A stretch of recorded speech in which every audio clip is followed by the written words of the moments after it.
and we are, I'm sure we're going to have some more people dialing in as we begin. So I am excited to introduce Linda Duffy, who's the president of Ethos Human Capital Solutions. And our disclaimer is that Ethos Capital Solutions, Linda Duffy, are not affiliated or endorsed by LPL or Wealthwise Financial. But I have known Linda for a number of years. She and I are in a business group together, and her expertise around human resources and the workplace is exceptional. So we are excited to hear what she has to say about this important topic about returning to work under the COVID-19 cloud. And as we think about both the COVID cloud, and here we have a Sahara dust cloud coming our way too. I'm very interested in hearing what Linda has to say to us today. So we are going to have Q&A. So if you do have a question, you can, the best thing is probably to wait towards the end of it. But if you do have something in the middle, you can unmute yourself. Please ask the question. When you're not speaking, if you'll please keep yourself muted, and then we'll be sure to have a Q&A at the end as well. So with that, Linda, thank you so much for your expertise and joining us this afternoon. And we look forward to hearing what you have to say about keeping the workplace safe. Loreen, thank you so much. And thanks for inviting me today. I really appreciate that. And April, thank you for making it so easy and for coordinating all the stuff behind the scenes. I appreciate it. Hi, everybody. I'm looking forward to talking about this. I've talked about it a lot over the last few months in various stages of COVID-19. You know, originally I was doing webinars on how to furlough employees, and then, you know, webinars about the Family First Coronavirus Relief Act, and webinars on the PPP loans, and now it's how to bring people back to work. So we're going through all these different cycles. You'll also notice on the title slide that I have June 29th listed. So this information is current as of today. I usually, I never had to date my slides, but I have on occasion even put a time code on them because, my joke is the Department of Labor, the state of California, the federal government all know as soon as I start a webinar, because undoubtedly they change something before it's finished, because this is very fluid, as we say. So just know that this is information current as of today, to the best of my knowledge, but always be sure to check, with your resources before making any sort of final decisions on anything. Let me see if I can get the slides moved. There we go. So this is me, and Loreen gave you a little bit about my background. I just want to draw your attention to, at the bottom, there's a link there. And we did add a lot of COVID information to our website. So you can go there and get that. There's links to prior emails, some guidance, and also you can join our mailing list if you want. We do regular webinars on a variety of subjects, obviously not just COVID. And we have a newsletter that goes out that we try to keep everybody up to date and informed. So if that's of interest to you, you can just join the mailing list there. Also, I've sent the copies of the slides to April, so she'll be getting those out to everybody. So if you have any questions, you can follow up. My contact information is on there. So here's what we're going to talk about. Not going to spend a lot of time on this because I want to make sure we get to the topics and also have time for questions. I do speak fast. I'd love to tell you I can slow down, but it's really hard. So I'm going to go quickly, but if we have to go back over something, we can do that. Okay, so when we think about bringing people back to work, there are definitely guidelines for reopening that you have to be in compliance with. There's really no national standard. The White House does have a website. I have the link there and you can go to that, but I don't find it to be terribly useful because in California, our standards are always going to be much higher. So in California, the best website to go to is the covid19.ca.gov website. And there you can find a whole bunch of resources about just what's the current sort of state of affairs for California when it comes to COVID. You can find information about different counties, face mask rules, all sorts of things on that website. So California has announced a 4-stage approach, as many states have. Originally we had the stay-at-home order, everybody was at home. Then starting on May 8th, they said, okay, if you're a lower risk business, which included some offices, in public spaces, you can start to reopen. You just have to meet certain criteria. And first and foremost, your county has to qualify for any businesses within it to open.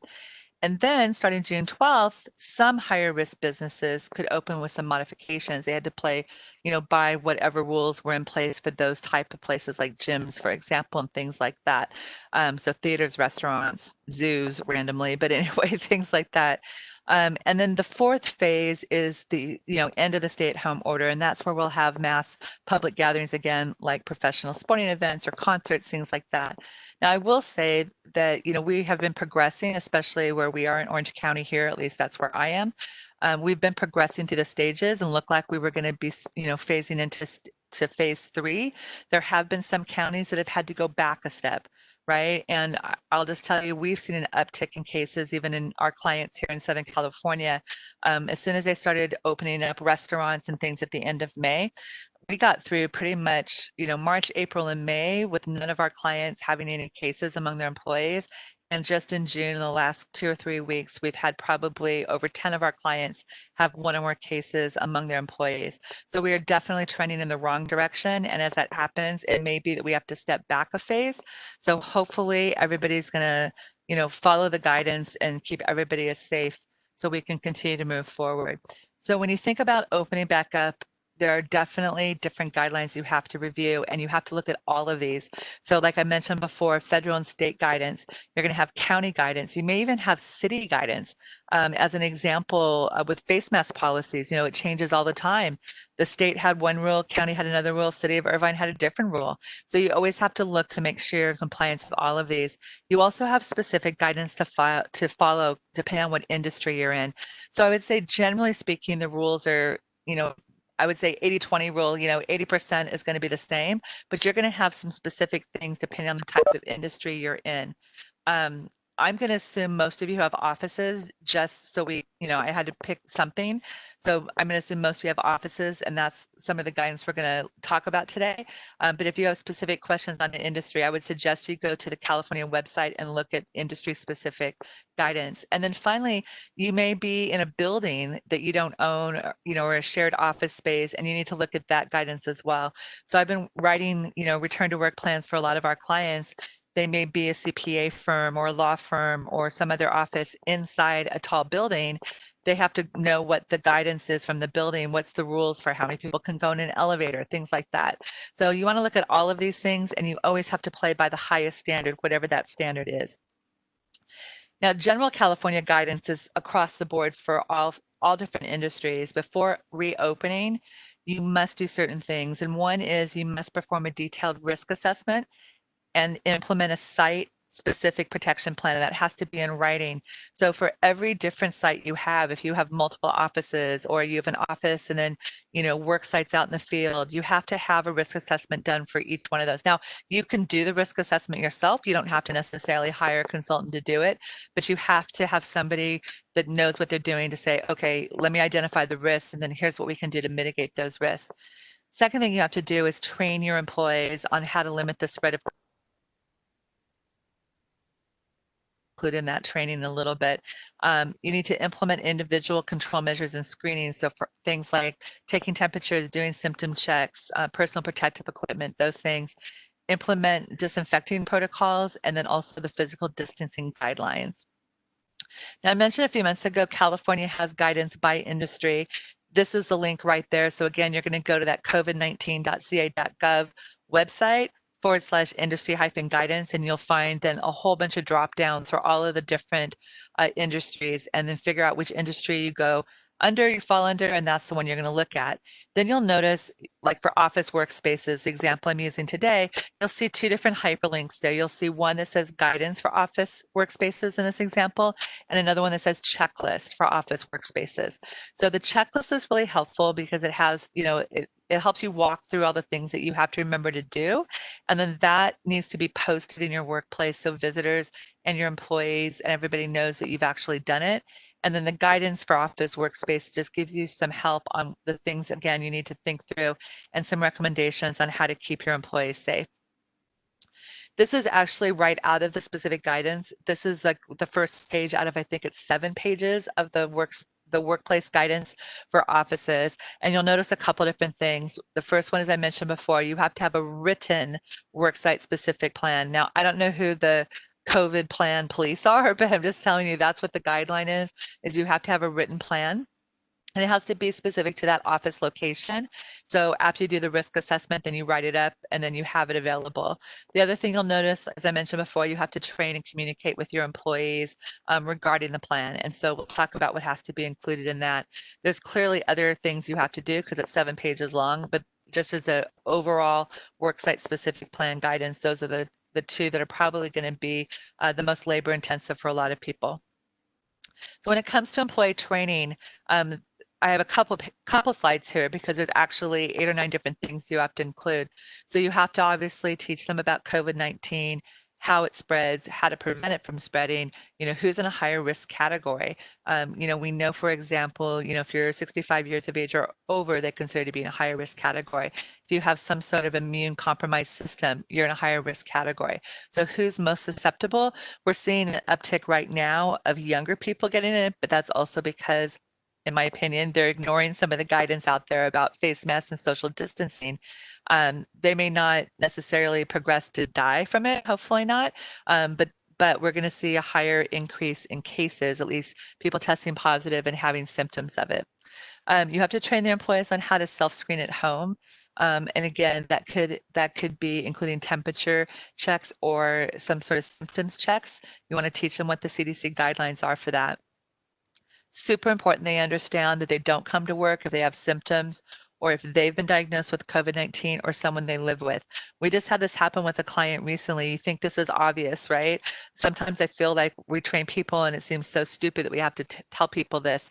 But I had a client call and she said that they had like 4 or 5 employees test positive and get sick. And then they found out that there was a woman that works in that office and my client asked the woman, like, how are your kids doing? And she goes, oh, they were all sick. So I took them to my mother to watch them. But then she came to work, right? And then obviously people around her got sick. So that's not the way to do it. We want people to know that they need to stay home. We tell them obviously to seek medical attention if symptoms become severe, if they have trouble breathing, whatever. Now, it's so easy to use teledoc. There's different teledoc solutions out there where people don't even have to leave their house and they can talk to a doctor. We've talked about how important it is to frequently hand wash and the right way to do it. The importance of physical distancing, we hear about that all the time. The proper use of face coverings, again, can't tell you the number of times I walk into someplace and people are wearing a face mask, but it's down below their nose, or they're wearing it in the wrong way. You want to also make sure that your temporary workers, independent contractors, anybody else that are coming on site receive the same training. And then finally, you have to include information on whatever benefits you're offering as a company or the government sponsored leave benefits like the Family First Coronavirus Relief Acts, emergency paid sick leave, and expanded FMLA, and then also workers' comp benefits, which I'll touch on in a second. So those are all the things you have to go through for your employee training. And you can think through the best way to train them. Do you want to just give them something in writing? If so, make sure you have them sign something acknowledging receipt. Do you want to do it via webinar? Do you want to do an online training? Create videos. You can do it anyway. The government didn't tell you how to do it. They just said, here's what you need to do, and everyone needs to receive that training. Okay, so when it comes to individual control measures and screening, I've already referenced a few of these. The best practice is for people to take their temperature and screen for symptoms before they come to work. Now, you may want them to do it when they get to work, and that's fine too. Just remember that if you're going to have them come to work and then do it at work, that time is considered compensable, meaning you're going to have to pay them for it. So if there's a line out the door for people waiting to, fill out a form or have their temperature taken or something like that, you need to pay them for that. Probably the easier way to do it is to teach them what the symptoms are. Just have a go, no-go situation, meaning that they check for symptoms every morning, they take their temperature, and as long as the temperature is below 100.4 degrees and they don't have any symptoms, then they're fine coming to work. If they don't have a thermometer and you're going to require that, you're going to need to provide them one, or you're going to need to make it that when they arrive to work again, they're going to have the temperature taken before they come into the workplace. That would be the best practice. And then you should also do the same thing for vendors, contractors, anybody that's going to be working on site. One thing to remember if you're going to have them answer any sort of questionnaire, whether they're sending it back to you or not, you may not ask about a diagnosis in California. You can ask about symptoms, but you cannot say like, hey, do you have fill in the blank, in this case, COVID? Now, it sounds sort of ridiculous because we also have other requirements for finding out if somebody has COVID, but just don't put anything in writing that asks them specifically, like, hey, have you been diagnosed with COVID? You want to encourage workers to stay home if they have any sort of symptoms at all. They should not be coming on site. It's possible, of course, they come on site and then develop symptoms later in the day. And then, you need to send them home. You want to make sure you're providing them with whatever personal protective equipment you're going to require them to use. So if you're telling them they have to wear masks or gloves or gowns or whatever it is you're going to do, then you need to make sure that you're providing it to them, you're requiring it, and most importantly, that you're enforcing the use of it and that they're wearing it the proper way. Another thing I want to mention is, we've been back and forth, like I said before, with city, county, and state guidance on face masks as of June 18th. So whatever that is, 11 days ago, California sort of took a step back because we've been seeing this increase in cases of COVID. And so there is a mandatory face mask requirement back in place. Now there's a couple of exceptions, like if you're under the age of 2, or if your doctor says it would be hazardous to your health. If you're unconscious, you don't have to wear a face mask, random rule. But generally speaking, you have to wear a face mask under most circumstances. So you want to make sure you can go download that off the COVID website, read through the guidance, and make sure that your employees know when they need to be wearing a face mask. There's cleaning and disinfecting protocols that need to be followed, and I would break this down into a couple of different areas. So there's certain areas that need to be cleaned on a regular basis.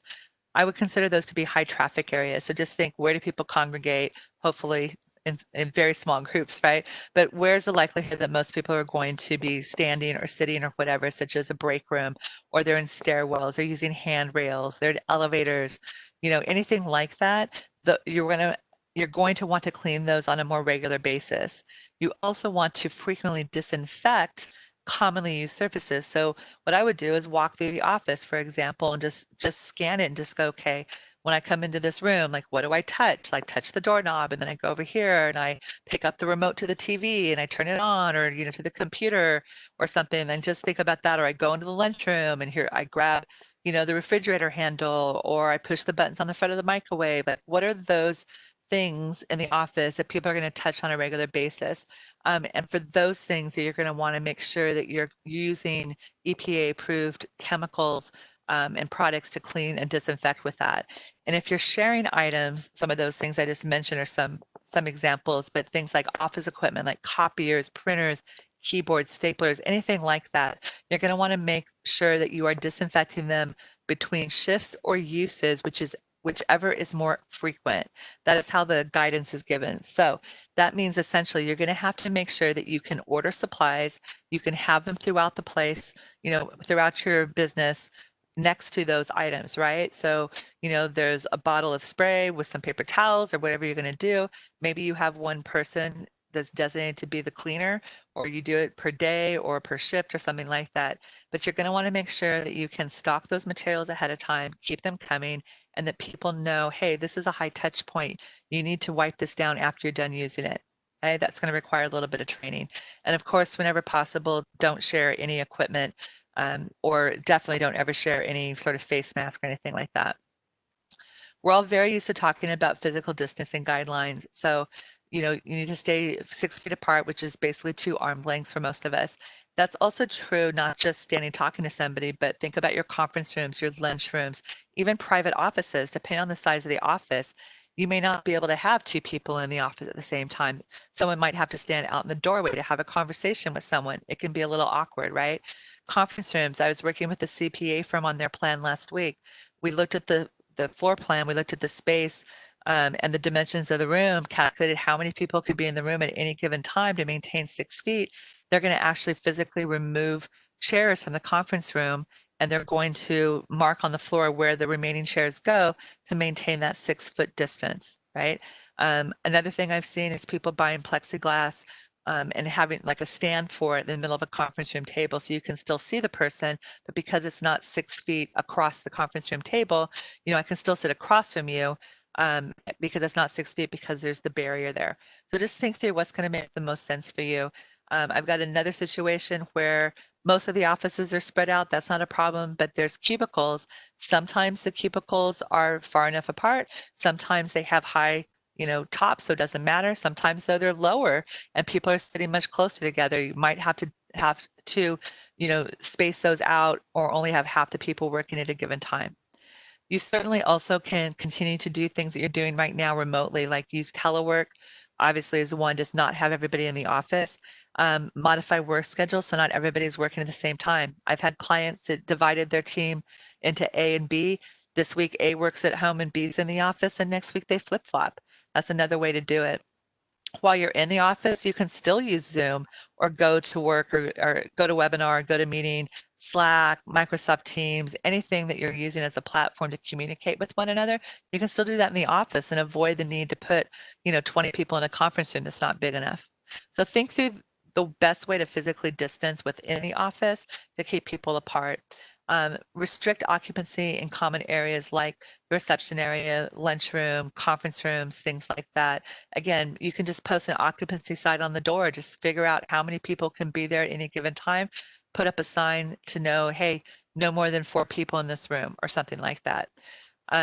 Another thing people are doing are directional pathways to the office. So depending on how the office is laid out, if you have a big rectangle, for example, you have everybody move in one direction in the pathway. And if they want to go from, one end to the other, they only go in one direction. And that cuts down, the number of people passing each other face to face, which would be the highest exposure risk.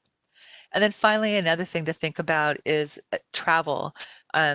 You might want to consider discontinuing what I would consider to be non-essential travel. Now you have to decide for your industry what that is. I was talking to Loreen before the call. A lot of my clients don't need anybody to travel right now, and they found that they can do a lot via Zoom or some online platform. And then other clients, like I was talking to a group of IT professionals, they have people that are out in the field all the time because they're going out into businesses to help solve technology problems. And so you need to think through what your policy is going to be for people who travel for personal reasons or on business, and what you want your rules around that to be when they return. Okay, third parties. You also have a responsibility to protect third parties. So think about your vendors, your clients, any temporary workers that come into your workplace. What's your policy for temperature testing them first? I went to an eye doctor appointment a couple of weeks ago. We walked in, she stopped us at the door. She had one of the temperature guns, took our temperature before we could, move into the office, right? So again, the cutoff is 100.4 degrees according to the CDC. So, that's how they handle it for us as customers coming into the store. But think about what you're going to do. Another client, what we wrote into their plan is that they're going to confirm all on-site appointments a day or two before the people arrive. They're going to send them the list of questions, just the same type of questions you're going to have your employees do. Have you been exposed? Do you have any of these symptoms? Is your temperature greater than this? And they're going to actually have visitors answer those questions as well before they come into the office. If you are going to require personal protective equipment in the office and you want to make sure that you have some available, or you message to people before they come on site that they need to bring it with them. So, hey, we have a mask policy, then you need to make sure that you have a mask with you, but I would still have some backup masks in the office as well. Are you going to restrict traffic? We sort of talked a little bit about that. I would also make sure you have a policy on a no handshake greeting. It's like I'm used to hugging people when I see them and saying hi or at my clients. And now it's like, hi, way from afar, bump elbows or something. But yeah, I mean, probably for the foreseeable future, gone are handshakes, hugs, anything like that. And then also if you're used to having people when they arrive at your office, sign in a visitor log or something like that, I'm used to walking up to the counter, I grab a pen out of the pen caddy, I sign, I put the pen back in. You need to stop practices like that because you don't want people sharing the same pen. So a simple process change like having the receptionist, log people into the visitor log, or having people use their own pen, or disposing of the pen, or wiping the pen down, things like that you're going to want to think through. If you are using temps from a temp agency, you're going to want to also talk to the temp agency about what their rules and requirements are, and also what they're instructing their temps to do, right? So you might work with them to say, hey, before your temp comes out on site, they have to review our training for our specific location. Or maybe the policy is once they get there, you orient them as soon as they come on board. but just make sure you're communicating with them since it's a joint employer relationship. Okay, deliveries. So the best practice here would be to designate one area if possible where people can bring mail, packages, whatever it is. If you're working in a building that has a warehouse for shipping and receiving, that would be the obvious place if you ask me. But in an office environment, it's probably the reception area or the front lobby. So again, I keep giving you examples. My CPA client, what they're doing is they're designating in the lobby, they're actually letting people know, like a sign on the outside before they come into the lobby. Hey, you'll notice a table to your left as you enter the lobby. Please put, all packages and deliveries there. Then they've trained one person in the office who's responsible for going and wiping down that and then taking it out of the box or delivering the mail, whatever the case is, to the appropriate person. So that way we have limited exposure. So that's the best practice there, is just designate one specific area that can be cleaned more frequently. Okay, there's going to be some policy changes that you're going to have to think through and amend your policies based on everything that we've just talked about. So one that's obvious is the paid leave policies that are adjusted for the FFCRA. So if you recall, this went into effect April 1st and it's in effect as of right now through December 31st. That provides additional benefits to people in the form of emergency paid sick leave or expanded FMLA. So typically, FMLA is only for employers with 50 or more employees. The expanded FMLA is for every single employee below 500. And so even if you only have 5 or 10 people in your office, if somebody needs to stay home to care for a child, that would trigger EFMLA. So you want to have that policy in writing and have forms developed to help you manage that. Second one is attendance policies. I would say you need to think through your attendance policy to make sure that you're not incentivizing people to come to work when they're sick. And I think COVID's really taught us all a lesson about this, right? To say, it doesn't really matter if you have COVID or not. If you're sneezing, if you're coughing, if you have a fever, we don't want you coming to the office, right? It means probably you can infect somebody else. So you need to encourage people to stay home. Hopefully, especially if you're in an office environment, they have the ability to telework. So it's no harm to the business and it's no harm to the employee financially. But just think through, are you giving people like points or demerits the more times, they're out sick? And is that going to incentivize them to just keep their symptoms under the radar and come to work anyway? And you definitely don't want that. Want to clarify for everybody what your time off request procedures are. So if somebody calls out sick, just in general, right, what do they need to do? Do they text someone, call someone? Whatever your normal policy is fine. But what if they specifically have symptoms related to COVID? Do you want that to change?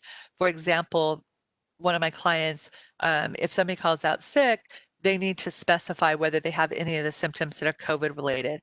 And that way we take a different approach with them as opposed to just, oh, I've got a headache today.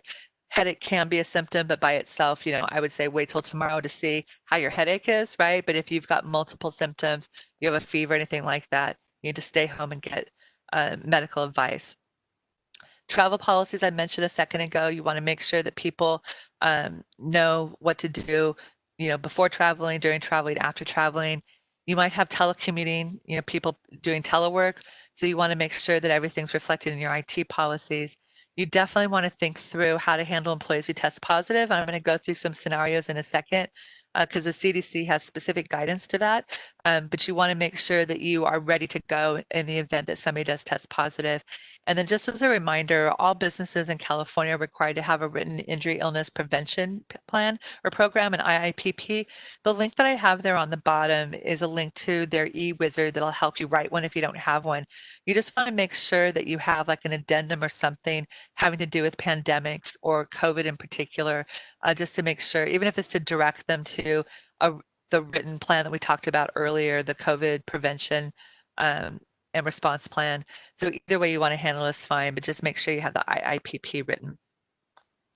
All right, workers' comp. So we didn't know when this started. It was presumed that anybody who was a first responder or working in healthcare, they were going to, if they contracted COVID, that it would be work related. Back in May, Governor Newsom said for any essential worker, and he defined that as anyone not working from the home, that it's a rebuttable presumption that it's a workers' comp illness. So meaning if your person's been teleworking all this time and they contract COVID, you can pretty much assume that it was a household exposure or they didn't get it at work. But if you have them working in the office, even though they're only here a third of their time, right? They're here 8 hours a day, you still are going to have to basically prove that they didn't get it at work, or else it's going to have to go down as a recordable work-related injury. Now, we don't know how some of this is going to play out, so I would suggest that you contact your workers' comp carrier to ask them at what point do you have to give the employee the DWC-1 form, which is the first, like the first report of injury or illness. Who's going to pay for testing if somebody has symptoms? Okay, so we're going to assume that it's work-related. Is the workers' comp carrier going to pay for it? As the employer, should I pay for it? Is your healthcare provider going to pay for it? Who's going to do that? And how are workers' comp benefits and the emergency paid sick leave that the people would be entitled to, how are those going to go together? And we just don't know. We don't have those answers yet. So let's say you have everything ready to go and now you're ready to recall people. Just wanted to offer a few tips for you on that. One is you want to make sure that your decision making is non-discriminatory, meaning you don't bring back only men, only women, only people under 40, so nothing based on any protected category like age, race, gender, things like that. What we did with one client is we said, okay, do you have any sort of performance reviews? Do you want to do it based on that? Do you want to do it on seniority?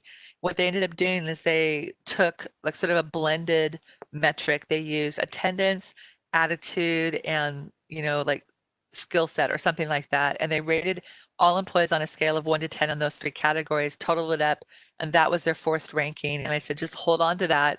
So in case later on anybody said like, oh, you only brought back people that were fill in the blank, you could say, this is how we made our decisions. Okay, so just make sure it's not discriminatory. The other thing to think about is you can phase people back into work. And I put this program called WorkShare in here because a lot of people don't know about it. And I honestly think it's one of the best programs California has. So it's administered through the Employment Development Department. And it's similar to unemployment. You'll see in the link that is actually part of the unemployment department. But what it does is, let me give you a quick example. Let's say that I'm paying you, $1,000 a week. Okay. So if you were to not work at all and go apply for unemployment, most likely you would max out the benefit, which is $450 a week. But let's say I said to you, you know what, I want you to work half-time. I want you to work 20 hours a week, right? You would have $500 in compensation, but your unemployment benefit would have been $450. So you're not going to get any compensation from the state because you're making more than your benefit, right? So under WorkShare is a little bit different because the state says, okay, we get it. You are missing half of your income. So you can keep your $500 and we're going to give you a proportionate amount of what would have been your weekly benefit on top of it. So in my example, if your benefit would have been $450 a week, you keep your $500 that you earned working and you would get another $225 in benefits on top of that. And right now, because we still have a sale going through the end of July, you would get the $600 from the federal government on top of that. Because anybody that qualifies for even $1 under state unemployment gets $600 from the feds for the month of July. So it's a huge difference to the employees, right? If you want to try to bring them back on a part-time basis, it's a huge difference. So think about that. We've helped many clients apply for the WorkShare program. It's only taking about 2 weeks to get the letter back from EDD. They're working pretty quickly on that. And I believe that you can start the program like the following Sunday as soon as you send in the documentation. So think about that. And in essence, there's a little bit of administrative burden for whoever processes payroll, but it's such a huge win-win for everybody that I would highly recommend that. Okay, so let's talk about how to handle employees who are either unwilling or unable to return to work, because this is happening a lot, especially because for some people, just to be honest, they're making more money staying at home right now than they were making while they were working. So trying to get people to come back to work while that $600 added benefit still in place has been a challenge for some of my clients, especially for lower paid workers. So first thing you want to do if they're unwilling to return to work, right, is find out why. Did they get another job? Do they just not feel like it? Whatever the reason is, because they can't just generally not work, right? If you have a PPP loan, you want to make sure that you're keeping a written record of your offer for them to return to work and their refusal to return to work, because the SBA has said they will not count that against your forgiveness. Okay, so make sure whether it's an email or a written offer letter, a declination of the offer letter, that you do have some sort of written record that you can put in your forgiveness file when you get ready to apply for forgiveness. And then also you're going to want to think through, okay, do we have higher risk employees? Because you might have some people that say, look, I can't return to work because I'm higher risk, or maybe I'm pregnant right now, or my doctor's just advised against it, or it could be, you know, I live with you know, my parents who are, you know, 80 years old or something. So you want to think through how you're going to handle them. Is there a way to accommodate them? Some of my clients are just putting them on basically a temporary leave of absence until, you know, this settles down, and they'll figure out what to do about it. So think through how you're going to handle that. Now, some people may be unable to return to work. And again, you're going to want to take a look at that reason. Are they really unable to return to work? And if so, does it trigger one of the reasons to provide them with emergency paid sick leave? So real quickly to go through these, you know, number one is the employee subject to some sort of order regarding coronavirus. So I would say right now, since the stay-at-home orders, now we're in phase 2 or 3, depending on how you look at it. If they're over, you know, 65 years of age or older, or if they have an underlying health issue, then they may fall under this category, right? I don't know what they're going to do after the 80 hours of pay are up, because they're still going to be 65 and probably with that same underlying health issue, but you would owe them the 80 hours of emergency paid sick leave. If the employee is advised by a healthcare provider to self-quarantine because they have symptoms, or, you know, if they're having symptoms and trying to get to see a doctor, if they're being tested, things like that, that's going to trigger it as well. If they're caring for somebody, and it can't just be anybody, but a family member, a roommate, somebody where there's a reasonable expectation that they would take care of that person if they're sick, then that would also trigger this. And then number 5 is if they're caring for a child whose school or childcare has been closed due to coronavirus. Okay, we're at the point in time in the year where most schools would be closed anyway. So it's a fair question to say, well, what were your plans for the summer? Because if they didn't have plans, right, they still, I mean, they wouldn't qualify under this. I mean, the question is, can I not work because of that issue, right? That's what would trigger this, if the reason I'm not working is because of this issue. So if I can't work because I have a child is at home, well, what would I have done at this point in time anyway? It could be they go to summer school and the summer school's closed. It could be I had summer camp lined up, summer camp's closed. That would trigger this, which means also not only would they be entitled to the 80 hours under EPSL, they would also trigger the need to give them a paid leave of absence under the expanded FMLA. So if any of your employees are talking about any of these different issues, you're going to want to seek counsel from an HR consultant or an attorney to help you make sure you handle these things correctly per the law. Okay, let's talk about compensation for a little bit, because I get a lot of questions around, well, can I cut someone's pay? You know, I can bring people back, but I can't pay them the same, or maybe you already cut pay, things like that. So my first rule with all of this is communicate with everybody, because this is the one area you never mess with someone's pay, right? That's like rule number 1 when it comes to employees, because it will be the biggest issue you've ever had, right? So, you know, if you've made pay cuts, you know, are they going to, you know, be reinstated to their prior salary? You know, are you going to have to make pay cuts going forward? Like, just again, communicate with them if you're going to have to cut someone's pay. If you've been paying some sort of premium for hazard, or some people call it hero pay, is that going to be offered going forward? Is it going to be revoked? So think about that as well. What happens if you've had people at home for the last 3 months, you know, where annual pay increases missed or reviews missed, you know, whether it was a focal point system or you're doing it tied to seniority? Are you going to push it off? Are you going to go back and try to catch up? There's no right or wrong answer, just communicate it to the employee so they understand what to expect. Bonus plans or commission plans, any sort of incentive plans, how is all of this going to affect it? You may be sitting here going, well, obviously I'm not going to pay a bonus because our business is down. That's not how your employee is thinking, right? So communicate to them, say like, hey, I know you have a bonus plan. There's no way that I can pay on it, or there's no way, I know you're not going to hit the criteria for payment. We'll work something out later, or I'm sorry, this is beyond my control. Whatever the answer is, just communicate it to them. And then I just want to touch briefly on rules for changing compensation. For non-exempt or hourly employees, you can change their pay. You can cut their pay as long as it doesn't drop down minimum wage, below minimum wage. You also have to do it in the future. You can't say, oh, by the way, as of last Monday, I cut your pay.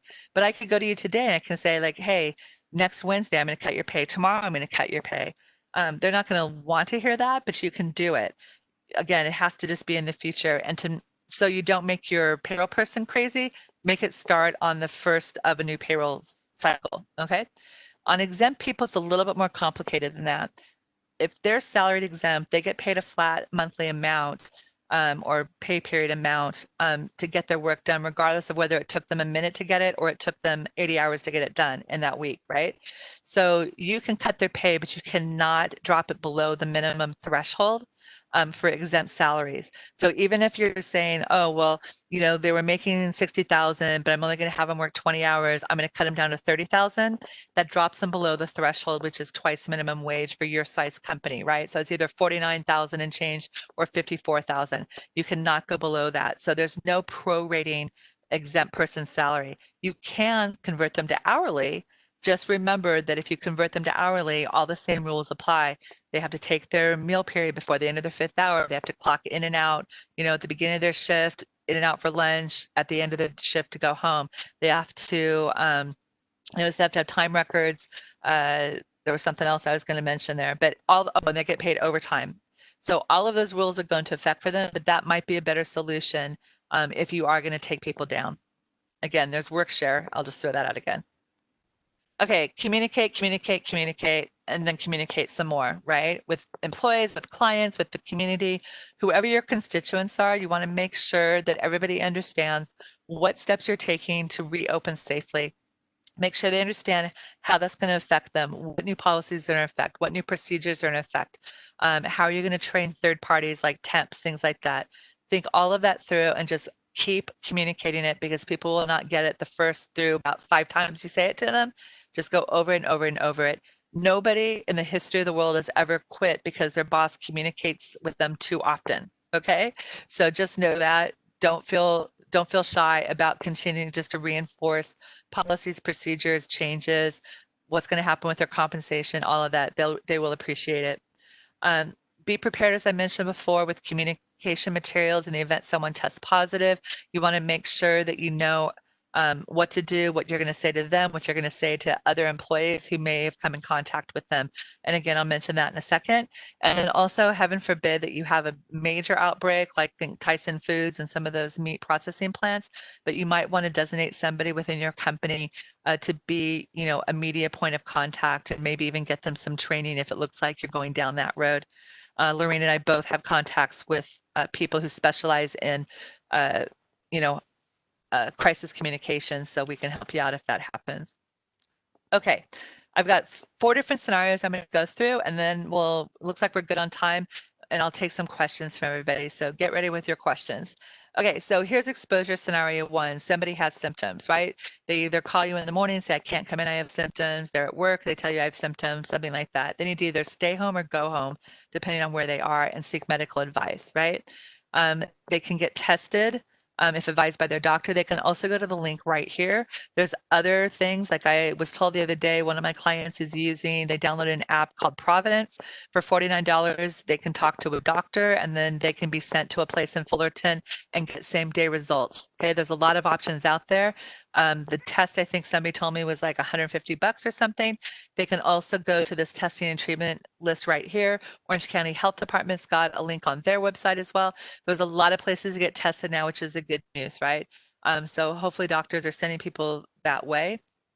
Remember also that if they have symptoms of staying home, not just because they say, I have a cough today, but if a doctor says stay home, it's going to trigger EPSL. The rule about symptoms is they cannot return to work until they've had no fever, okay, for 3 days without the use of meds. They've had an improvement in the respiratory symptoms. It doesn't say that they have to be gone, but for 3 days, no fever without meds, their respiratory symptoms have improved, and it's been 10 days since symptoms began, okay? That's the symptom test.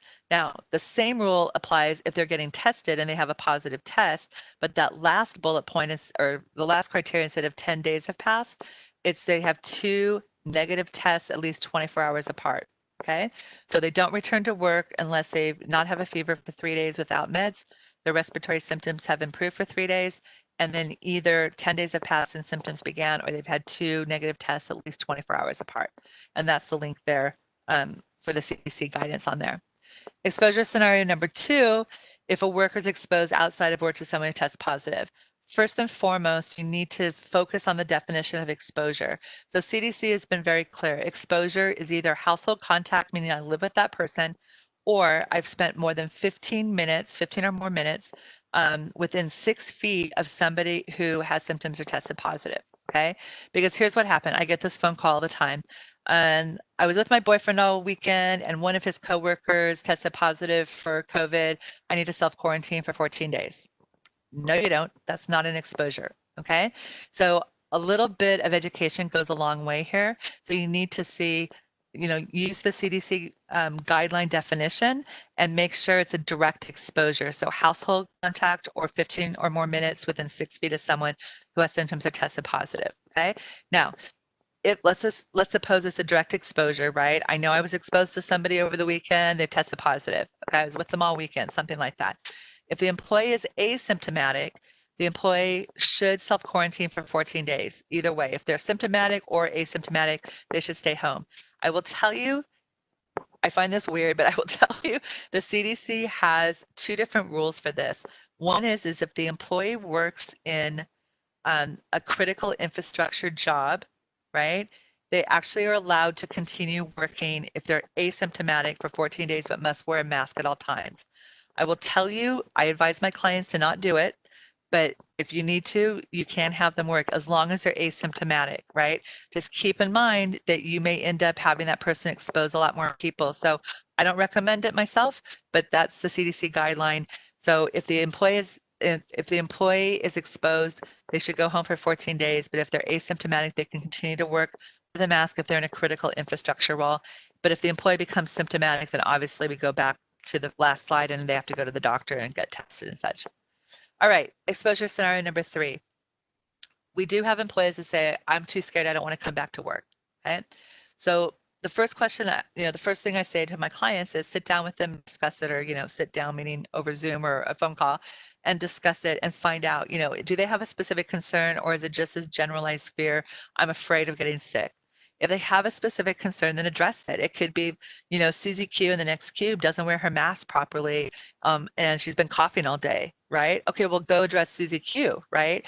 It may be a legitimate concern. I've got some underlying condition. It may be a legitimate concern that says, I live with my mom and she's got lung cancer right now, right? It could be something that's very legitimate and you can address it. Maybe they can telecommute. Maybe you give them a leave of absence.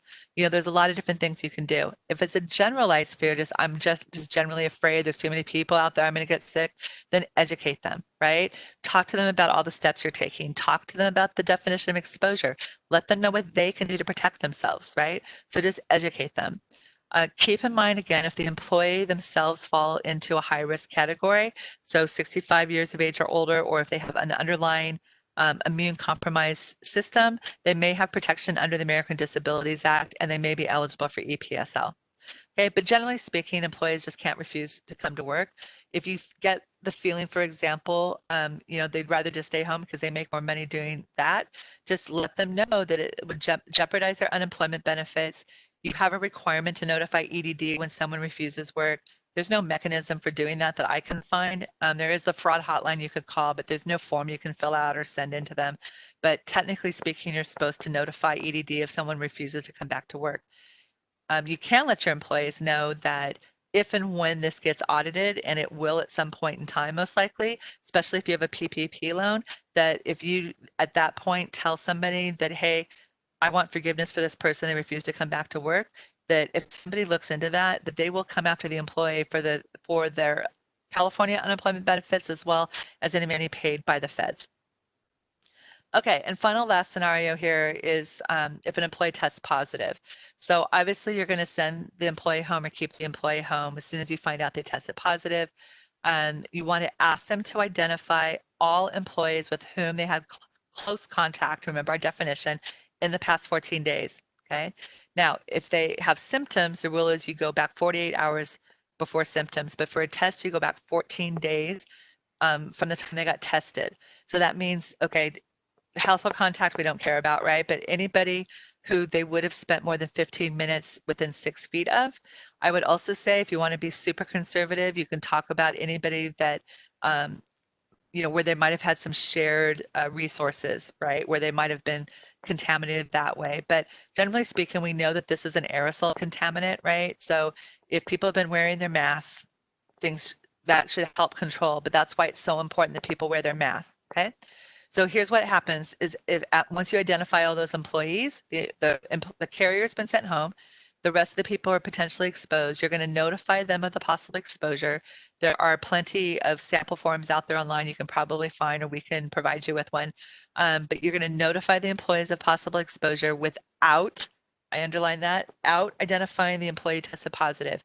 You have a responsibility to protect their privacy. It is personal health information. So you do not want to go out and say, oh yeah, Joe Blow, he tested positive, okay? Now people are going to figure it out and the employee is telling people and that's fine, right? You can also have the affected employee sign a waiver allowing you to release that information, but don't just go out and share the information. You're going to want to thoroughly clean and disinfect the work area where that person was working.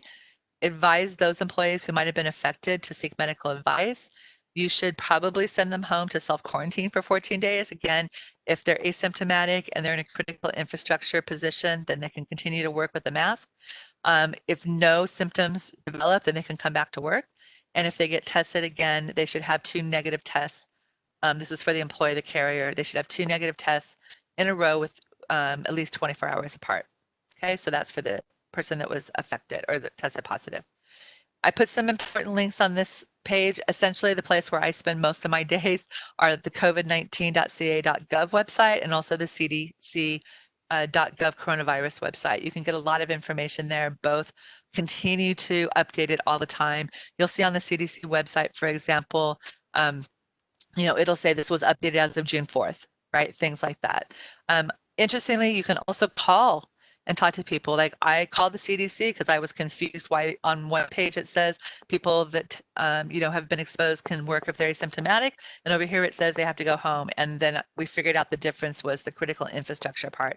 I called the city of Irvine a little bit ago when Orange County discontinued their face mask order because I have clients in Irvine and they said, oh, well, we usually follow Orange County. We haven't changed yet. So I just tell my clients, don't stop your face mask policy yet. And then like the next day is when the governor reinstituted a state level. But that's how quickly things can change. So you want to stay on top of it for all of these different sites. And with that, I will ask if there's any questions.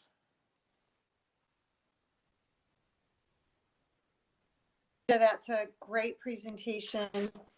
Thank lot you. of valuable information. I'm sure there are a lot of questions here. So what I'd ask is please unmute yourself if you have a question, and then you can ask that question. So before we get to that, Linda, so can you talk a little bit, you mentioned how you were helping employers in these various capacities of, what in whatever capacity it is, more extensive, less extensive. Can you talk a little bit about how someone can engage with you, a business owner can work with you?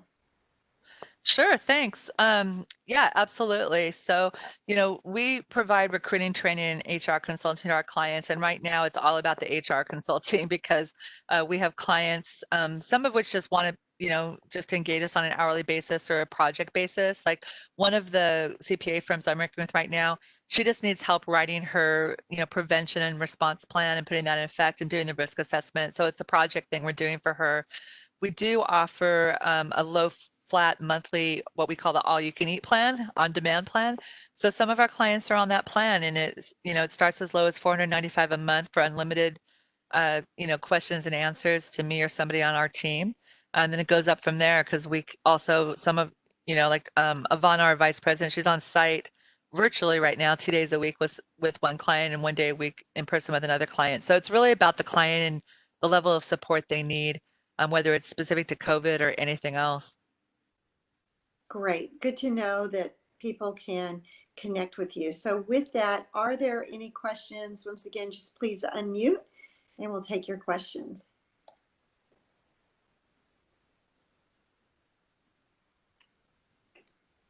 Wow, this will be a first if there's no questions, I have to say. Right. I know it was fast. I've done this presentation a lot, but there's usually so many questions. Exactly.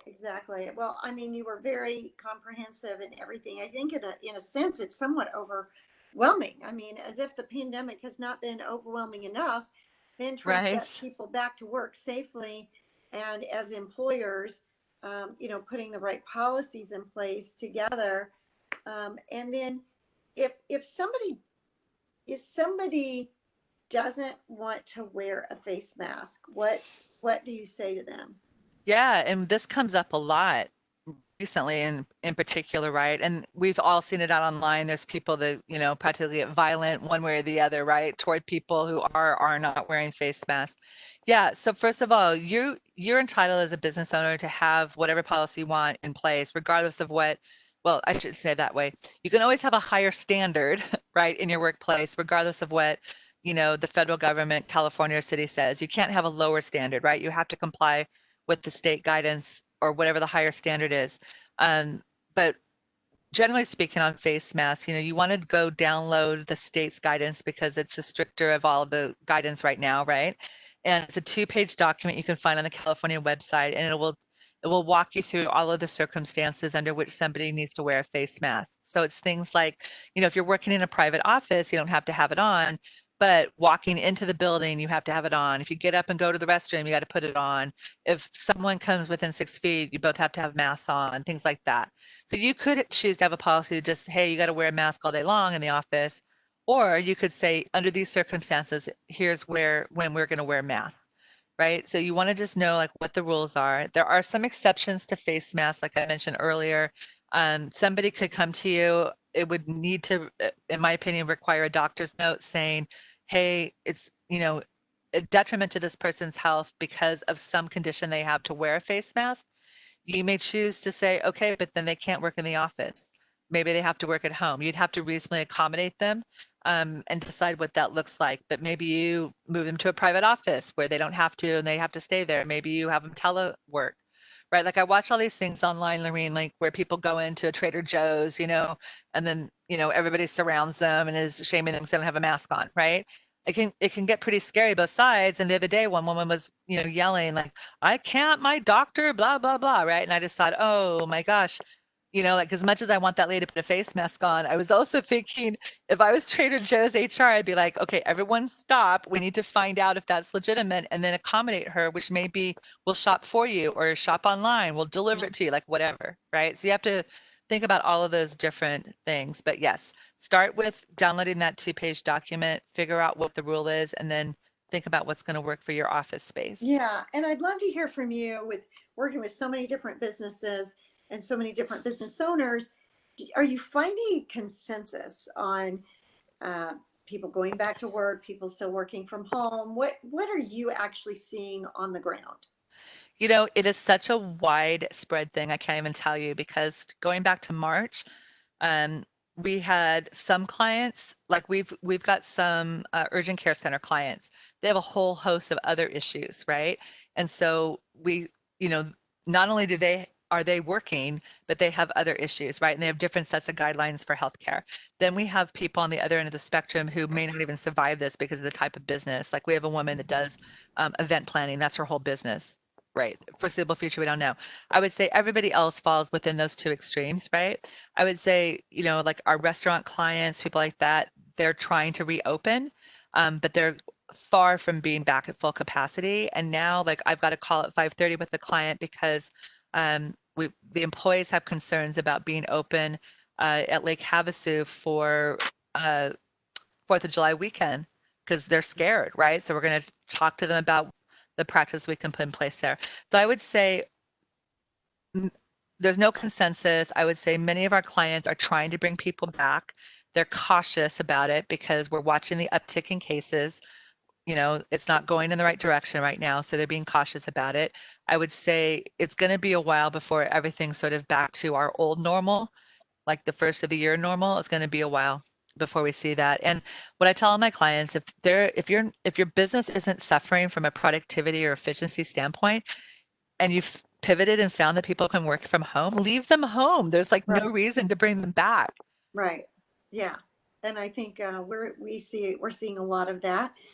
And we're practicing good measures at Wealthwise Financial as well. We're wanting to be really safe, keeping our employees safe as well as all of our clients. And we've been able to service our clients virtually very well in the last few months. So we're just continuing on with that. Now, so before we close our presentation, any final questions? No? So, okay, All well, right. Linda, thank you. Your great presentation. We'll be Thank posting you. this on our website with all the good information, and we can send out the presentation to people as well because you have some great links on there too. So thank you everybody for a great webinar, and we're taking a break over the July 4th holiday. I hope everybody has a great holiday week, and look in your emails for us resuming our webinar series. So thank you so much, everyone. Thank you, Linda. Thanks. Bye. Bye-bye.